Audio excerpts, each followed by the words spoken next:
교회를 교회답게 만들고 성도를 성도답게 만드는 것은 하나님의 말씀이 교회에 살아있을 때, 성도들의 심령에 살아서 그 말씀대로 순종하며 나아갈 때입니다. 성도들이 하나님의 말씀의 가르침을 받는다 하더라도 그대로 살아내려고 힘쓰지 않으면 결국은 살았다는 이름은 가졌으나 죽은 자라고 책망을 들었던 사대 교회를 면하지 못하게 될 것입니다. 개인이든 교회든 국가든 잘 나간다고 생각할 때 조심하지 않으면 큰 어려움들을 겪게 되지요. 여러분, 우리가 다윗을 알지 않습니까? 여호사밧 왕도 압니다. 히스기야 왕도 알아요. 이 모든 왕들이 다 선한 왕들이에요. 유다의 왕들 가운데는 대표적인 선한 왕들이고 하나님의 뜻을 이룬 왕들이기도 해요. 하지만 다윗도 그렇고 여호사밧도 그렇고 히스기야도 그렇고 한참 잘 나간다고 할 때 하나님 앞에 그들이 조심하지 않았기 때문에 무너지기도 하고 어려움을 당하기도 하고 창피를 당하고 수모를 겪는 일이 있었던 것입니다. 사대교회 라오디게아 교회를 보세요. 부자다, 넉넉하다, 부유한 것이 없다 생각했지만 주님께서 보실 때는 살았다는 이름은 가졌으나 죽은 교회고 부자라고 생각하지만 실제로는 가난하고 헐벗고 눈먼 자들이라고 무섭게 책망을 하지 않았습니까? 여러분, 애굽이라고 하는 초강대국을 생각해 보세요. 아수르도 생각해 보십시오.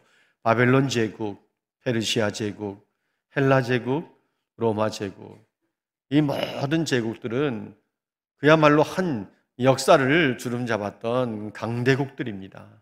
하지만 애굽도 무너지고 아수르도, 그리고 바벨론도, 페르시아도, 헬라도, 심지어 로마도 무너져 버리고 말았습니다.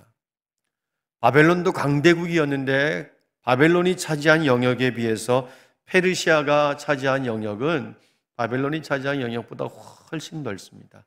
페르시아가 차지한 영역보다도 알렉산더가 이끌었던 헬라 제국이 차지한 영역은 더 넓습니다.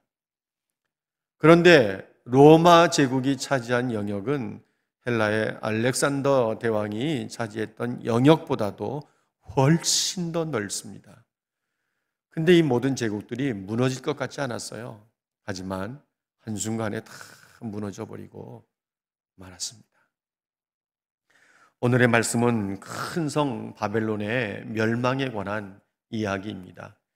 실제 바벨론 제국이 멸망할 것이라고는 생각하지 못했어요. 사실 예언을 통해서 미리 알고 있던 사람이 있다면 다니엘 정도죠. 바벨론이 무너질 것이라고는 상상조차 못했어요. 하지만 페르시아에 의해서 한순간에 무너져 버리고 맙니다. 오늘 성경에 등장하는 이 큰 성 바벨론은 로마 제국을 가리키는 말인데 이 로마 제국도 무너질 것이라고는 생각하지 못했어요. 아마도 이 큰 성 바벨론이 파멸하고 멸망당하는 장면이 오늘 성경에 기록되어 있지만 이것이 성도들에게 전달되어졌을 때 성도들이 1세기 성도들이 이 사실을 얼마나 아멘으로 받아들일 수 있었나 하는 생각도 우리는 해보게 됩니다. 왜냐하면 워낙 초강대국이었기 때문에 그야말로 아시아부터 시작해서 유럽까지 다 로마의 손아귀에 있었기 때문에 큰 성 바벨론을 은하고 명하고 있는 이 로마 제국이 망한다고 하는 것은 상상하기 참 힘든 일입니다. 그런데 이 큰 성 바벨론이 무너져 버리고 마는 것입니다. 오늘 말씀은 일곱째 천사의 대접 재앙에 관한 말씀인데 우리는 지금까지 하나님의 재앙 혹은 심판이라고도 말하는데 하나님의 재앙 시리즈 3편을 봤습니다. 7 인의 재앙, 7 나팔의 재앙, 7 대접의 재앙의 이야기를 지금까지 쭉 나눴어요. 그런데 7 인의 재앙과 7 나팔의 재앙과 7 대접의 재앙의 마지막인 7째 천사가 7째 인을 뗄 때, 7째 나팔을 불 때, 7번째로 대접의 재앙을 쏟는데 이 마지막 일곱 번째는요, 다 공통점이 있어요. 이것은 최후의 심판을 가리키는 것인데요. 일곱 인을 뗄 때, 일곱 나팔을 불 때, 일곱 번째 대접의 재앙을 쏟을 때 나타나는 현상들이 있었는데, 번개가 치고요, 큰 음성들이 들리고요, 우레소리가, 천둥이 막 쳤어요. 그리고 지진이 있었습니다. 그런데 오늘 말씀에는요, 큰 지진이라 그래요. 오늘 말씀에는 큰 지진이라. 사람이 땅 위에 있어 온 이래로 이같이 큰 지진이 없었다고 말합니다. 그러니 엄청난 지진이죠. 그런데 일곱째 나팔의 재앙에는 그런 인이나 나팔의 재앙의 차이점이 있는데, 그 차이점이 뭔가 하면 일곱 나팔의 재앙에는 일곱 인의 재앙이 없었던 큰 우박이 있었어요. 그런데 오늘 말씀에도 큰 우박이 등장하는데 21절 말씀에 보면요, 이 우박의 무게가, 우박 하나의 무게가 한 달란트라 그랬어요. 한 달란트가 몇 킬로그램인 줄 아세요? 몇 그램도 아니고 몇 킬로그램이에요. 몇 킬로그램인 줄 아세요? 우박이 떨어지는데 우박 하나의 크기가 한 달란트다. 그 크기가 34킬로그램이에요. 머리 위에 떨어지면 어떻게 될까요? 아마 즉사하고 말 거예요. 빗 맞으면 살아난다 해도 중상. 바로 여기서 떨어지는 게 아니잖아요. 저 위에서 떨어지니 가죽이 붙어가지고 이 힘이 얼마나 더 강하겠습니까? 그게 차이예요. 그리고 또 하나의 차이는 뭔가 하면 일곱 인과 일곱 나팔과 일곱 대접의 재앙의 이 시리즈가 진행이 될 때 일곱째 인, 일곱째 나팔, 일곱째 대접 재앙의 차이는요, 점점 강도가 심해진다는 거예요. 그래서 같은 지진이 다 있어도 일곱째 대접 재앙으로 인한 지진은요, 사람이 땅에 있어 온 이래로 이 같은 지진이 없었다고 할 정도로 큰 지진이에요. 큰 성 바벨론이 세 갈래로 나누어질 정도로. 그러니까 쉽게 이야기하면 이 예배당 건물이 세 조각이 나는 거예요. 세 조각이 쫙 갈라져 버리는 거죠. 그러면 우리가 상상해 보건대 갈라지는 정도로 그냥 멈춘 게 아니라 땅이 벌어지면서 거의 다 땅속에 묻히지 않았겠나 하는 생각을 해볼 수 있는 거죠. 그래서 일곱째 재앙의, 일곱째 대접의 재앙은 하나님의 심판의 결정판이다, 이렇게 말할 수 있는 것입니다. 이 말씀 속에서 우리가 몇 가지를 생각할 수 있는데, 일곱째 대접 재앙은요, 하나님의 뜻이 이루어진 거예요. 여러분 17절 말씀을 보세요. 일곱째 천사가 대접을 공중에 쏟았다고 했습니다. 이 공중이라는 단어는 8장에도 나오고 14장에도 나오는데, 다시 한번 기억을 살려보세요. 이 계시록 12장에 하늘에서 전쟁이 있었습니다. 하늘의 천사장이었던 미카엘과 옛 뱀이라고도 하는 마귀와 붙었는데, 마귀가 이기지 못하고 더 이상 하늘에 있을 곳을 얻지 못하고 어디로 쫓겨났다 그랬어요? 땅으로 쫓겨났다 그랬어요. 그러니까 일곱째 천사가 진노의 대접을 공중에 쏟아부었는데, 이 공중은 분명히 마귀가 쫓겨난 땅은 아니고, 그렇다고 해서 하늘도 아니고 대기권도 아니에요. 그럼 이 공중은 도대체 어디를 말하는 것인가? 우리가 공중부양하면 이렇게 떠 있으면 그때부터 다 공중이라고 말할 수 있는가? 그런 의미가 있는가? 이것을 해석하는 데 도움을 주는 성경 구절이 에베소서 2장 2절이에요. 불순종의 아들들 가운데서 역사하는 악한 영이 있지 않습니까? 마귀예요. 그리고 귀신의 영들이에요. 악한 영들, 귀신이죠. 그런데 그들이 공중의 권세를 잡고 있다 그랬어요. 마귀가 공중의 권세를 잡고 있다 그랬어요. 그런데 일곱째 천사가 진노의 대접을 공중에 쏟았다 그랬어요. 분명히 그것이 대기권을 말하는 것이 아니라고 한다면 이 공중은 무엇을 말하는 것인가? 사단의 영향력이나 사단이 이 세상을 지배하려고 하는 원리가 지배당하는 그 모든 영역이 다 공중이라고 말할 수 있는 거예요. 사단의 영향력이 미치는 그 그 영역이 공중이에요. 사단의 악한 원리의 지배를 받는 그 모든 영역이 공중이라고 말할 수 있는 거예요. 여기에 진노의 대접이 쏟아지게 된 것입니다. 일곱째 천사가 대접을 공중에 쏟을 때 성전에서 보좌로부터 음성이 들렸는데 되었다, 이런 음성이 들리는 거예요. 성전에서 보좌로부터 음성이 들렸다고 하는 것은 누구 음성일까요? 하나님의 음성이에요. 하나님께서 되었다라고 말씀하시는 거예요. 이 되었다라고 하는 단어는요, 이제 끝이 났다, 완성되었다, 이런 뜻이 있습니다. 이것을 우리가 의역해서 좀 더 쉽게 이야기한다면 하나님의 뜻이 이루어진 것이죠. 일곱째 대접 재앙에 관한 말씀을 시작할 때 계시록 15장에 있는 말씀을 보면요, 하나님의 진노가 이것으로 마치리로다, 계시록 15장 1절 말씀에 그렇게 기록이 돼 있어요. 일곱 대접 재앙을 통해서 하나님의 진노가 마치리로다 라고 했는데, 이제 이 17절 말씀에 성전 보좌로부터 음성이 들리기를 되었다라고 하셨으니, 끝났다라고 하셨으니, 계시록 15장 1절 말씀과 이 16장 17절 말씀이 잘 매치가 되는 거예요. 잘 연결이 되는 거예요. 그래서 이 일곱째 대접 재앙을 통해서 하나님의 진노가, 하나님의 재앙이 끝나게 되는 것입니다. 여러분, 이 말씀을 우리가 이해하기 위해서 예수님이 십자가 달리셨을 때 십자가 위에서 7마디 하셨잖아요. 그래서 우리가 가상칠언 십자가 위에서의 7마디 이렇게 기억하고 있는데, 6번째 하셨던 말씀이 테텔레스타이라고 하는 단어예요. 다 이루었다. 우리말 다 이루었다. 단어는 다른데요, 의미는 같아요. 되었다라고 하는 하나님의 말씀하신 것과 예수께서 십자가 위에서 하셨던 다 이루었다라고 하는 단어에 사용된 단어는 다르지만 뜻은 같은 거예요. 빚을 다 갚았다, 값을 다 치렀다, 이런 뜻이 그 속에 있는 거거든요.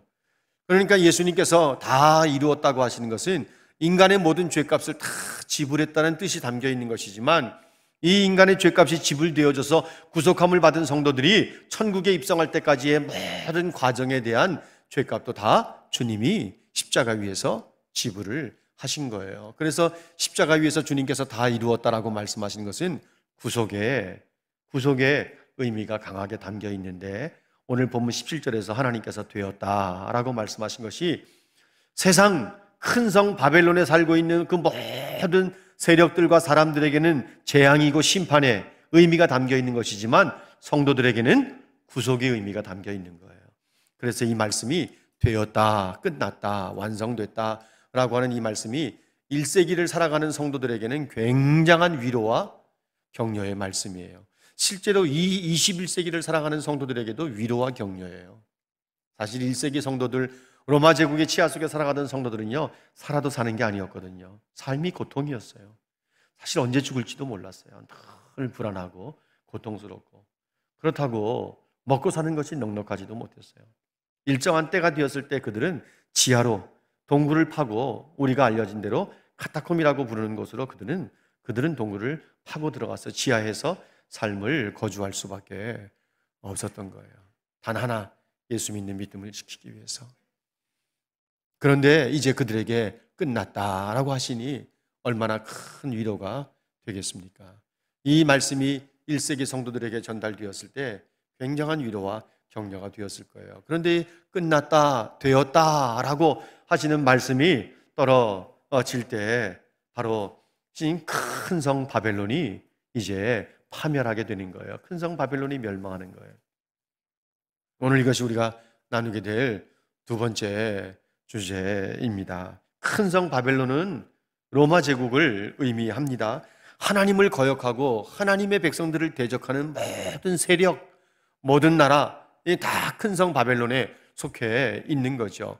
오늘 보면 많은 섬들이 무너지고 라고 하는 표현도, 많은 성들이 무너지고 라고 하는 표현도 나오는데, 이것도 여러 나라들을 가리키는 말이에요. 하나님을 대적하고 하나님의 백성들을 대적하는 이런 사단의 권세 아래 놓여 있는 여러 나라들, 이런 나라들을 오늘 말씀 속에서 많은 성국이라고, 성이라고, 만국의 성들이라고 이렇게 표현하고 있는 것입니다. 지금의 큰 바벨론 성은 어디를 말하는 걸까요? 하나님을 거역하고 하나님의 백성들을 대적하는 모든 세력들, 어떤 의미로 보면 온 세상이 사실은 다 큰 성 바벨론 안에 들어가 있어요. 어느 나라든 하나님을 거역하고 하나님의 백성들을 대적하지 않는 나라가 없어요. 그런 의미에서 볼 때는 지금의 이 큰 성 바벨론은 이 시대를 살아가는 우리들에게는 온 세상을 가리키는 것이라고 볼 수 있는 것입니다. 그들이 권세를 잡고 권력을 휘두를 때는 천하가 다 자신들의 손아귀에 있는 것처럼 생각이 된다 하더라도 결국에는 큰 성 바벨론이 무너지는 것처럼 이들도 결국 하나님의 진노의 재앙으로 인해서 멸망을 당할 수밖에 없는 거예요. 그런데 이 사실을 미처 생각하면서 예비하는 삶을 사는 사람들이 없는 거죠. 그러니 하나님의 진노를 피할 수 없는 거예요. 하나님이 그들에게 재앙을 쏟았어요. 여러분 18절 말씀을 보세요. 번개가 칩니다. 큰 음성들이 들립니다. 그냥 우레소리가 천둥이 치는데 여러분 맑은 하늘에 날벼락 치듯 천둥 소리가 그냥 사방에서 울려 퍼진다고 생각을 해보세요. 두려움 속에 들어갈 수밖에 없어요. 거기에 지진이 납니다. 큰 지진이 나요. 큰 지진이 나는데 이미 우리가 말씀 나눴던 것처럼 사람들이 땅에 있어 온 이래로 지금같이 이렇게 큰 지진이 없었다 그랬어요. 여러분 우리가 지진의 참상을 알지 않습니까? 파키스탄에 지진이 생겨서 10만 명이나 되는 사람들이 매몰되고 한 마을 전체가 다 그냥 다 매몰돼 버리고 말았어요. 중국의 사천성에 지진이 일어났을 때 그 참상을 우리는 지금도 생생하게 기억하고 있고, IT 중남미에 IT의 지진이 일어났을 때 참상을 우리는 기억하고 있고, 일본의 쓰나미의 이 참상도 몇 년 되지도 않았기 때문에 우리는 생각만 하면 다시금 기억할 수 있습니다. 저는 파키스탄 지진의 현장에 직접 가봤기 때문에 이 지진의 위력이 얼마나 큰지 너무나도 잘 알아요. 그냥 완전히 한 마을을 덮어버렸어요. 우리가 현장에 직접 가보지 않는다 하더라도 지진의 위력을 알기 때문에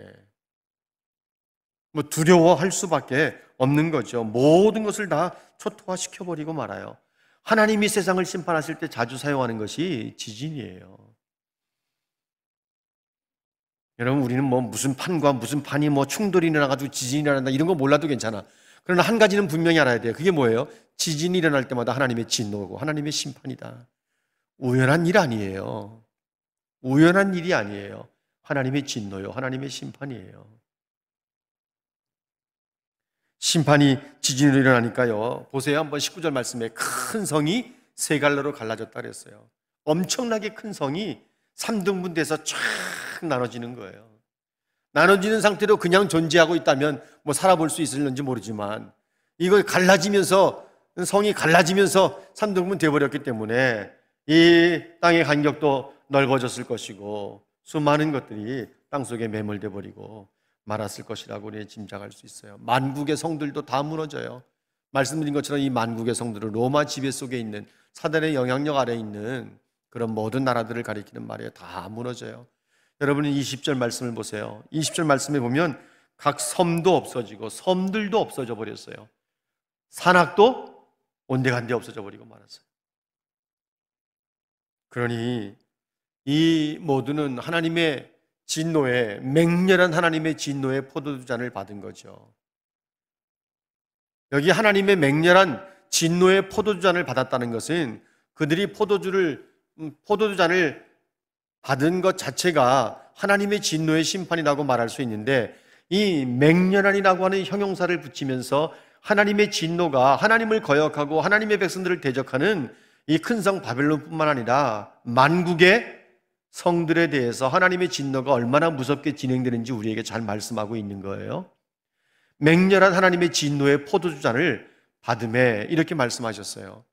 이게 뭔가 하면 모든 사단의, 이 세상을 지배하는 사단의 세상적인 이 어떤 영향력, 가치, 풍조, 사상, 이념, 권세, 권력, 이 모든 것들, 하나님을 거역하고 하나님의 백성들을 대적하는 이 모든 사상이나 풍조나 흐름이나 이념이나 권세나 권력, 이 사단의 영향력, 사단이 쓰고 있는 세상을 다스리는 모든 악한 원리들, 이런 것들을 취하는 것이 하나님의 진노의 포도주를 마시는 거예요. 그러니까 하나님을 거역하고 하나님의 백성들을 대적하니까 하나님께서 그들을 아주 맹렬하게 사단의 지배 속에 그냥 둬버리시는 거죠. 그러니 하나님의 이 대접 재앙을 마지막 재앙이라고 되었다고 말씀하시는 이 하나님의 재앙의 심판을 피할래야 피할 수가 없는 거예요. 말씀드린 것처럼 21절 말씀에 이 우박의 무게가 한 달란트 34kg이나 나가는 우박이 하늘에서 떨어졌으니 상상해 보십시오. 그런데 놀라운 것은요, 이 사단의 지배를 받고 있는 사람들은요, 마음까지도 둔해지고 악해져서 이런 재앙을 받게 되면 살려달라고 회개하기도 하고 하나님 앞에 돌아오기도 해야 되는데, 망해가면서도 죽어가면서도 곧 죽어도 회개할 줄 몰라요. 그리고 하나님을 비방해요. 왜? 이 큰 우박의 재앙 때문에 내 재앙이 너무 컸다고 성경이 말씀하고 있지 않습니까? 큰 성 바벨론을 아예 멸망시키기 위한 하나님의 전략이었으니까 클 수밖에 없는 거죠. 바벨론이 영원할 것 같아도 영원하지 않아요. 세상에 영원한 것이 있습니까? 세상에 영원한 것 없습니다. 인생, 나라, 권세, 권력, 가치, 이념 영원하지 않아요. 영원하지 않습니다. 때가 되면 무너지게 되는 것이고, 그래서 세상에서는 영원한 것이 없어요. 이 큰 성 바벨론의 멸망은요, 이미 14장 8절 말씀부터 예고되어 있던 말씀이에요. 무너졌도다 큰 성 바벨론이요. 기억하십니까? 뭐 화면에 나오니까 무너졌도다 큰 성 바벨론이요. 계시록 마지막 부분에 들어갈수록요, 이 큰 성 바벨론, 하나님을 거역하고 하나님의 백성들을 대적하는 세력, 어떻게 보면 온 세상이라고 말할 수 있는 이 온 세상이 결국에는 무너져 버리고 만다는 것이 요한계시록 마지막 부분의 메시지의 핵심 가운데 하나예요. 그러면서 하나님의 백성들은 보호를 받고 이 어린 양 되신 주님의 혼인잔치에 들어가서 이 영원한 천국에서 영생 복락을 누리게 되는 것이 계시록에서 우리에게 마지막으로 보여주는 내용이지 않습니까? 세상에서 영원한 것처럼 보였던 바벨론도 결국은 무너져 버리고 마는데요. 그것은 무엇 때문인가 하면 하나님이 큰 성 바벨론을 기억했기 때문에 그렇다. 오늘 성경은 그렇게 말합니다. 그래서 오늘 말씀 속에서 우리가 한 가지 더 보는 것은 하나님이 우리의 행위를 기억하신다는 사실을 알고 믿음으로 살아야 합니다. 오늘 이 말씀 속에서 우리가 주목해야 될 것은요, 여러분 19절 말씀 보세요. 큰 성 바벨론이 하나님 앞에 기억하신 바가 되었다. 큰 성 바벨론이 하나님 앞에 기억하신 바가 되었다는 거예요. 뭐가 기억하신 바가 되었다는 거예요? 큰 성 바벨론의 죄악이. 하나님께서 큰 성 바벨론의 죄악을 기억하셨다는 거예요. 그들의 하나님을 거역하고 하나님의 백성들을 대적했던 그 행위를 기억하셨다는 거예요. 그래서 이들은 하나님의 진노를 피할 수가 없어요. 하나님의 진노를 돌이킬래야 돌이킬 수가 없을 정도가 돼버리고 만 것입니다. 저는 이 말씀 보면서, 어제도 말씀 묵상하면서 이것이 하나님의 재앙이고 심판적인 의미에서의 큰 성 바벨론의 행위를 기억하셨다고 말씀했지만, 우리 성도들 입장에서는 긍정적인 의미에서의 하나님께서 기억하시는 바가 되면 참 좋겠다는 생각을 했습니다. 여러분 사도행전 10장 4절 말씀에 보면 이방인 백부장 고넬료가 하나님을 섬기는 사람이 되지 않습니까? 그런데 환상 중에 그가 들은 말씀이 그거예요. 내 기도와 구제가 상달되어 하나님께서 기억하신 바가 되었다. 그래서 베드로를 초청하게 되고, 그래서 그 가족이 세례를 받게 되고, 성령의 충만함을 받게 되고, 친척들과 친구들까지 구원받는 놀라운 역사가 일어나지 않았습니까? 여러분 히브리서 6장 10절 말씀에 보면 우리가 하나님의 이름을 위해서 사랑으로 섬긴 것과 지금도 섬기는 것을 하나님이 잊지 않고 기억해 주신대요. 고린도전서 15장 58절 말씀처럼 우리의 수고가 헛되지 않을 것이기 때문에 우리는 정말 열심을 품고 주의 일에 힘써야 되는 사람들이 아닙니까?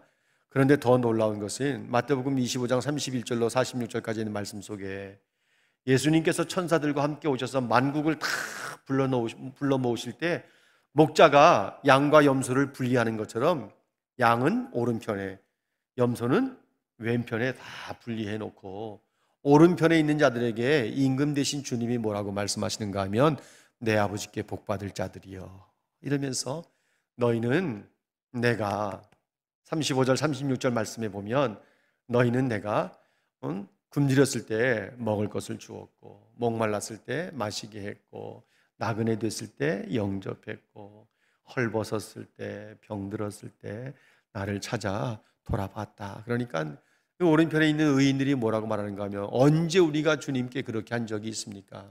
그때 주님께서 하신 말씀이 뭐예요? 40절 말씀에 보면 여기 있는 지극히 작은 자 하나에게 한 것이 곧 내게 한 것이다, 이러시는 거예요. 그런데 왼편에 있는 염소들에게는 저주를 받을 자들이라고 하시면서 너희는 내가 줄일 때 먹을 것 주지 않고 목말랐을 때 마시게 하지 않았고 벗었을 때 입히지 않았고 하시면서 막 책망하시는 거예요. 어느 때 우리가 주님께 그렇게 하지 않은 적이 있습니까? 그러니까 여기 있는 지극히 작은 자 하나에게 하지 않은 것이 곧 내게 하지 않은 것이다, 그러시는 거예요. 사랑하는 여러분, 세상의 권세와 악한 통치를 받는 세력들은 그리스도인들을 계속 흔들어 댈 겁니다. 역시 우리나라도 이 범주를 지금 벗어나지 못하고 있습니다.